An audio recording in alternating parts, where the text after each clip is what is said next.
Bismillahirrahmanirrahim. Assalamualaikum warahmatullahi wabarakatuh.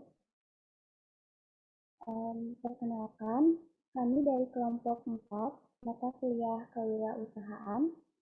Saya, Manah Siti Hidayana sebagai moderator. Lalu rekan saya, Apep Munawar dan Yesi Ratna Yantina sebagai pemateri.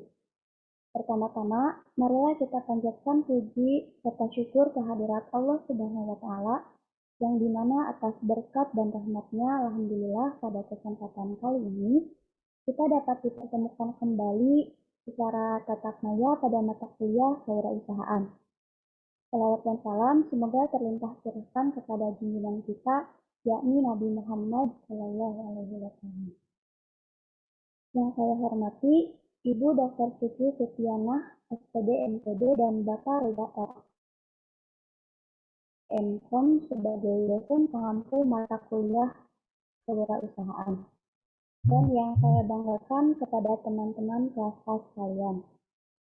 Langsung saja kita ke pematerian yang pertama yang akan disampaikan oleh Saudara Apep Munawar. Kepada Saudara Apep, disilakan.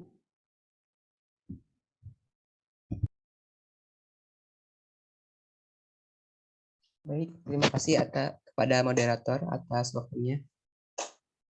Langsung saja, yang pertama saya akan membahas mengenai komunikasi bisnis.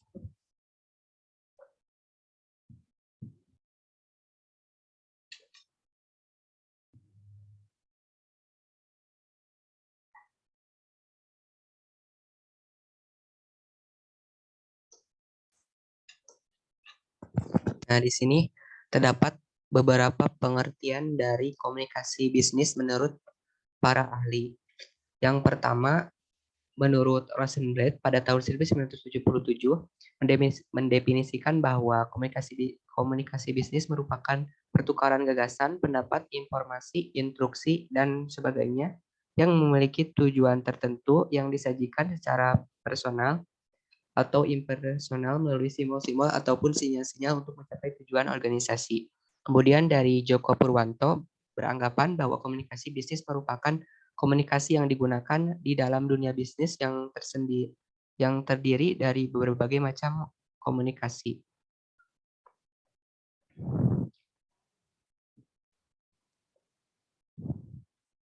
Kemudian ada menurut Rosenbach yang mengungkapkan bahwa komunikasi bisnis merupakan sebuah proses pertukaran ide-ide ataupun opini, informasi ataupun perintah dan sejenisnya yang diutarakan baik secara personal maupun tidak personal melalui tanda-tanda ataupun simbol tertentu demi mencapai tujuan dari suatu perusahaan. Nah, dari pengertian para ahli ini kita dapat mengambil kesimpulan bahwa komunikasi bisnis itu dapat digarisbawahi bahwa komunikasi bisnis yaitu merupakan sebuah jalinan komunikasi dalam rangka mewujudkan sehingga komunikasi dalam bisnis itu berjalan dengan baik.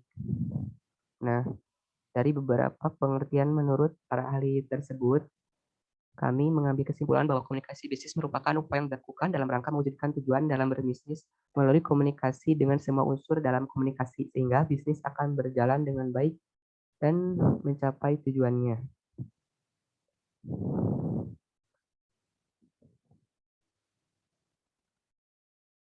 Nah, selanjutnya ada fungsi komunikasi bisnis.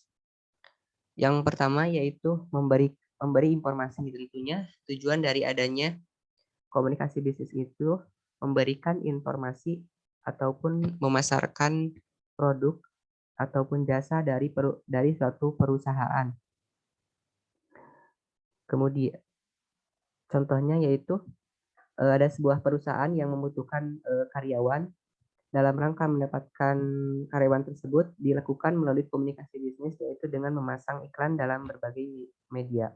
Kemudian selanjutnya yaitu ada melakukan persuasi, di mana dalam persuasi ini intinya merupakan suatu hal yang dapat di mana komunikasi ataupun pesan yang disampaikan kepada audiens tersebut dapat dipahami ataupun dimengerti oleh audiens dengan baik. Persuasi ini berhubungan dengan negosiasi antara seorang dengan yang lainnya yang terlibat dalam suatu bisnis, kemudian melakukan kolaborasi. Tentunya melalui komunikasi bisnis ini bertujuan dalam menjalin kolaborasi antar satuan bisnis yang satu dengan yang lainnya. Kemudian yaitu melakukan integrasi dengan audiens. Tentunya komunikasi bisnis ini dibangun harus dengan terintegrasi dengan audiensnya. Contohnya yaitu dengan menggunakan kata kita sebagai ganti dari kata saya ataupun Anda dengan tujuan untuk semakin menarik perhatian dari audiens dari apa yang kita komunikasikan ataupun yang kita pasarkan dari suatu bisnis. Kemudian ada unsur-unsur dalam komunikasi bisnis. Yang pertama yaitu berkaitan dengan siapa ataupun yang menjadi sumber dari komunikator dari apa yang ingin disampaikan dalam sebuah bisnis. Kemudian sayuat pesan apa yang ingin kita sampaikan melalui komunikasi yang kita bangun. Kemudian in which channel, melalui channel ataupun media apa pesan ataupun informasi tersebut disampaikan. Kemudian kepada siapa informasi ataupun komunikasi tersebut dibangun ataupun disampaikan. Kemudian with what effect.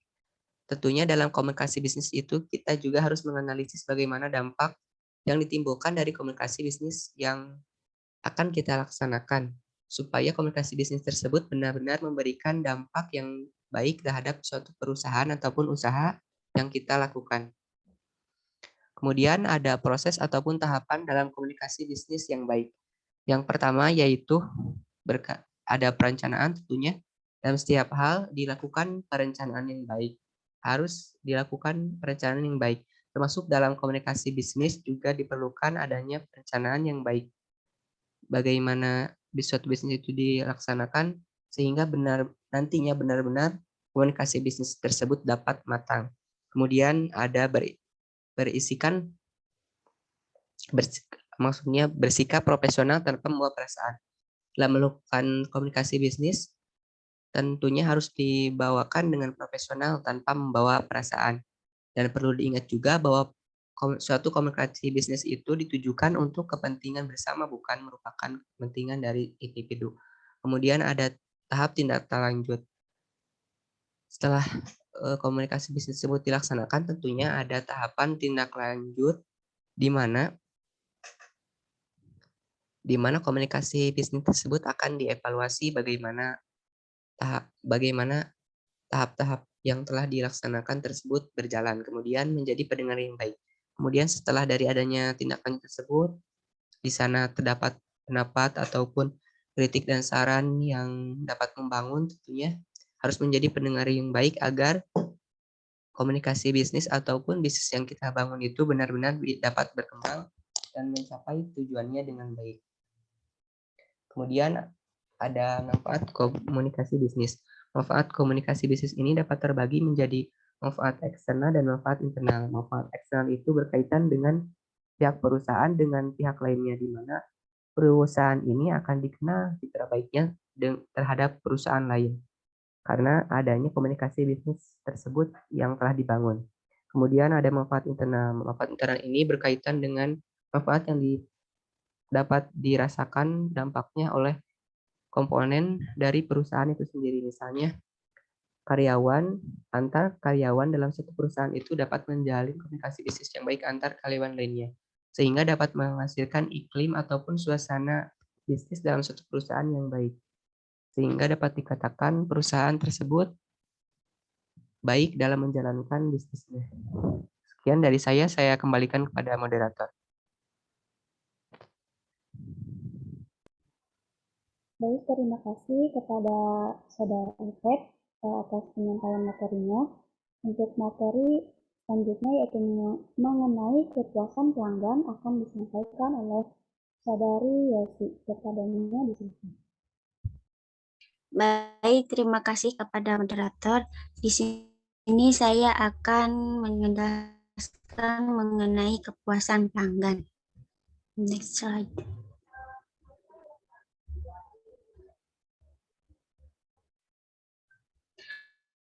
Yang pertama yaitu pengertian mengenai kepuasan pelanggan. Kepuasan pelanggan adalah suatu hal yang dicari atau dibutuhkan konsumen untuk memenuhi kebutuhan yang dibutuhkan seperti suatu barang atau jasa. Mempunyai produk atau jasa yang terbaik berkualitas merupakan incaran pelanggan. Adapun pengertian kepuasan pelanggan menurut para ahli yaitu yang pertama menurut Jaslim Saladin. Kepuasan pelanggan adalah perasaan senang atau kecewa yang berasal dari perbandingan antara kesannya terhadap kinerja atau hasil suatu produk dan harapan-harapannya. Yang kedua, menurut Philip Kotler dan Kevin Lane, kepuasan konsumen adalah perasaan senang atau kecewa seseorang yang muncul setelah membandingkan kinerja atau hasil produk yang dipikirkan terhadap kinerja yang diharapkan. Yang ketiga, yaitu menurut Ciptono, kepuasan konsumen merupakan situasi yang ditunjukkan oleh konsumen ketika mereka menyadari bahwa kebutuhan dan keinginannya sesuai dengan yang diharapkan serta memenuhi secara baik. Next slide. Yang kedua, mengenai faktor yang mempengaruhi kepuasan penduduk. Yang pertama yaitu pelayanan. Pelayanan merupakan peran utama yang bersifat jasa yang bertujuan memelihara hubungan baik dan meningkatkan hubungan antara produsen dan pelanggan. Ada hal yang tak kalah lebih penting dalam pelayanan yaitu untuk mendengarkan berbagai keluhan atau masukan pelanggan supaya memberi jalan keluar yang tertuju dan produk semakin baik dan diminati para pelanggan. Yang kedua yaitu kualitas produk. Setelah menampung masukan yang terbaik, kualitas produk sangat penting karena kualitas produk merupakan representasi atau ekspektasi produk ekspektasi konsumen dengan apa yang produsen buat. Beberapa hal agar kualitas produk dipercaya memperhatikan kesesuaian yang dibutuhkan tentang waktu daya tahan produk yang harus diperhatikan, kelebihan produk yang dibuat, dan kendala suatu produk pembuatan akan mempengaruhi minat konsumen. Dari sinilah loyalitas datang untuk tetap membeli produk produsen yang dibuat. Yang ketiga yaitu harga.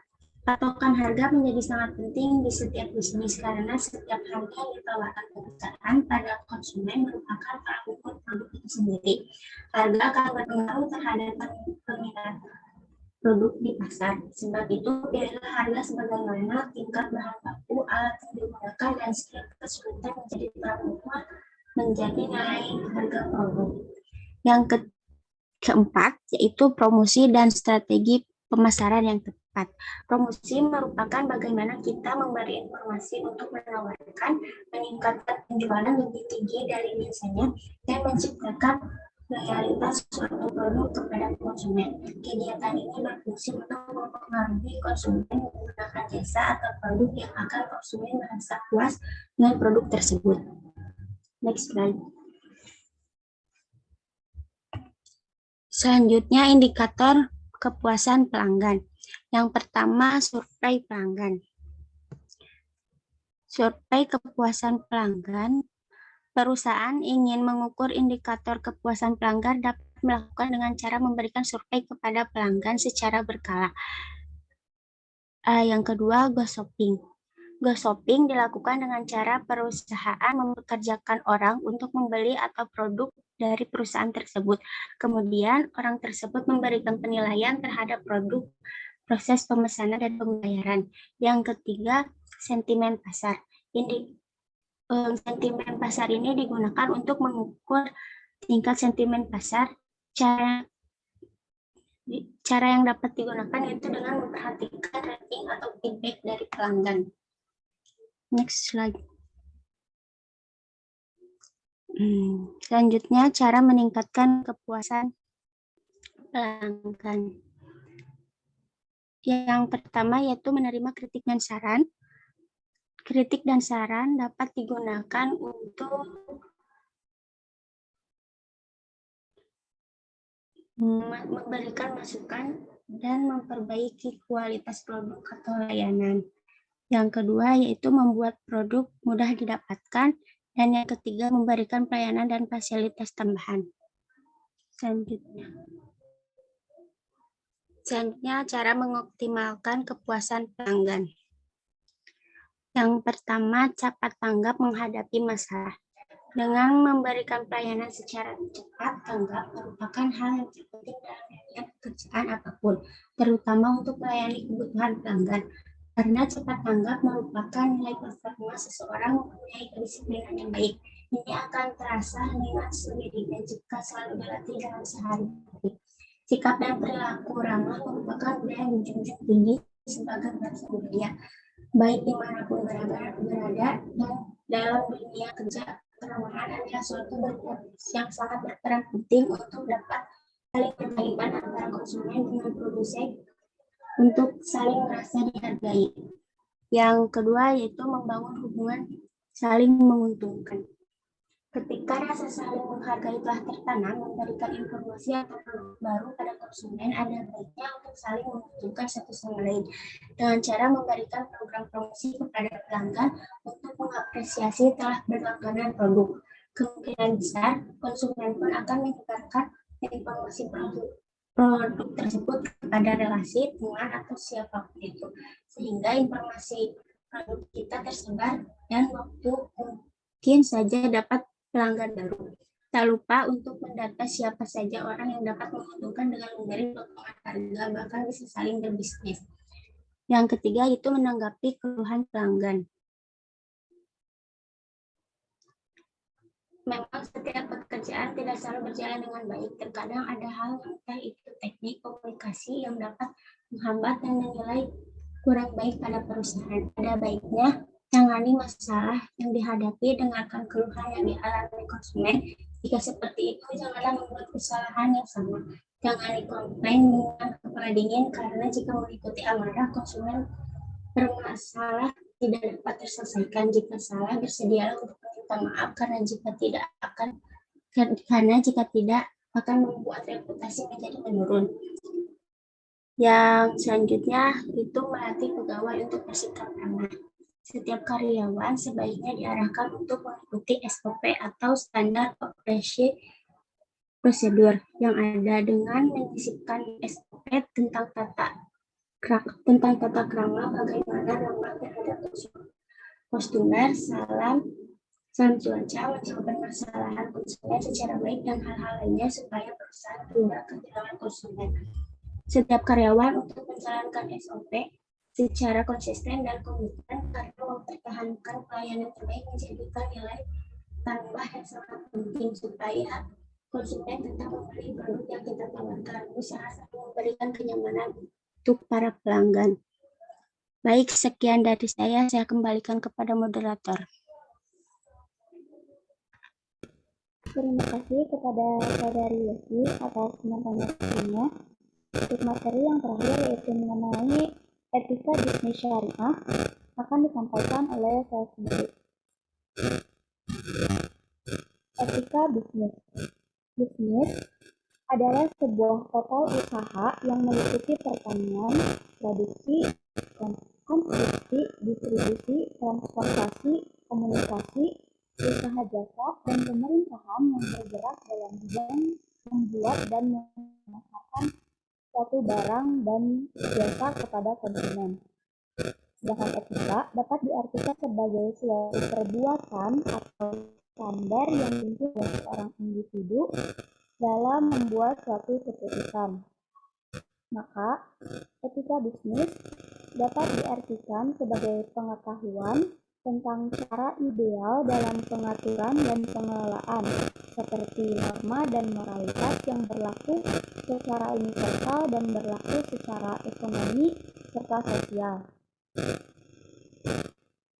Selanjutnya, tujuan etika. Tujuan adanya etika diantaranya yaitu agar dapat menciptakan hubungan yang harmonis, serasi, dan saling menguntungkan di antara kelompok manusia sebagai individu atau kelompok institusi. Karena acuan etika dalam kehidupan sendiri selalu mengacu pada norma, moralitas sosial, peraturan undang-undang, atau hukum yang berlaku. Next, selanjutnya yaitu mengenai klasifikasi etika. Yang pertama yaitu etika deskriptif. Etika ini yang dinilai dalam etika ini adalah sikap dan perilaku yang sifatnya membudaya. Kemudian etika normatif yang dinilai adalah sikap dan perilaku yang sesuai dengan norma dan moralitas berdasarkan acuan umum. Selanjutnya etika deontologi, etika yang didorong dengan suatu kewajiban untuk berbuat baik. Dan yang terakhir yaitu etika teologi. Etika ini diukur dari tujuan yang dicapai oleh pelaku kegiatan. Next. Selanjutnya etika bisnis dalam Islam. Etika bisnis dalam Islam adalah akhlak yang dalam menjalankan bisnis sesuai dengan nilai-nilai Islam, sehingga dapat dilaksanakan bisnisnya tidak perlu ada kekhawatiran, sebab sudah diyakini sebagai sesuatu yang baik dan benar. Nilai etik, moral, susila atau akhlak adalah nilai-nilai yang mendorong manusia menjadi pribadi yang utuh. Sikap kejujuran, kebenaran, keadilan, kemerdekaan, kebahagiaan, dan cinta kasih. Apabila etik ini dilaksanakan, akan menyempurnakan hakikat manusia yang seutuhnya. Selanjutnya, dasar-dasar etika ekonomi dalam Islam. Yang pertama yaitu tauhid dan keseimbangan. Prinsip tauhid mengantarkan manusia dalam kegiatan ekonomi untuk meyakini bahwa harta benda yang berada dalam genggamannya adalah milik Allah Subhanahu wa Ta'ala. Keberhasilan para pengusaha bukan hanya disebabkan oleh hasil usahanya sendiri, tetapi terdapat partisipasi orang lain. Dan prinsip keseimbangan yang mengajarkan manusia tentang bagaimana meyakini segala sesuatu yang diciptakan Allah dalam keadaan seimbang dan serasi. Kemudian yang kedua yaitu ihsan, yaitu suatu usaha individu untuk sungguh-sungguh bekerja dan menyerah dengan dedikasi penuh menuju pada optimalisasi hingga memperoleh hasil yang maksimal. Ini tidak sama dengan perfeksionalisme, melainkan optimalisme. Selanjutnya, itqon, artinya membuat sesuatu dengan teliti dan teratur. Allah Subhanahu wa Ta'ala telah menjanjikan bahwa siapa saja yang bersungguh-sungguh, maka dia akan menunjukkan jalan kepadanya dalam mencapai nilai yang setinggi-tingginya. Kemudian, hemat, keadilan, dan kejujuran, serta kerja keras.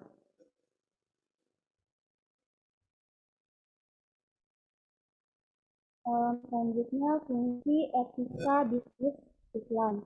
Yang pertama, yaitu mencari cara untuk menyelaraskan dan menserasikan berbagai kepentingan dalam dunia bisnis.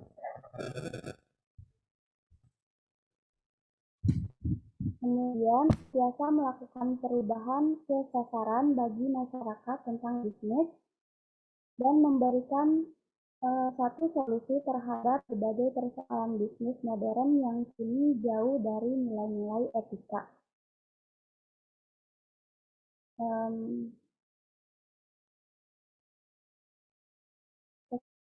Yang kami sampaikan, mohon maaf jika terdapat kesalahan. Dan selanjutnya untuk sesi tanya jawab bisa melalui WA Group. Terima kasih. Wassalamualaikum warahmatullahi wabarakatuh.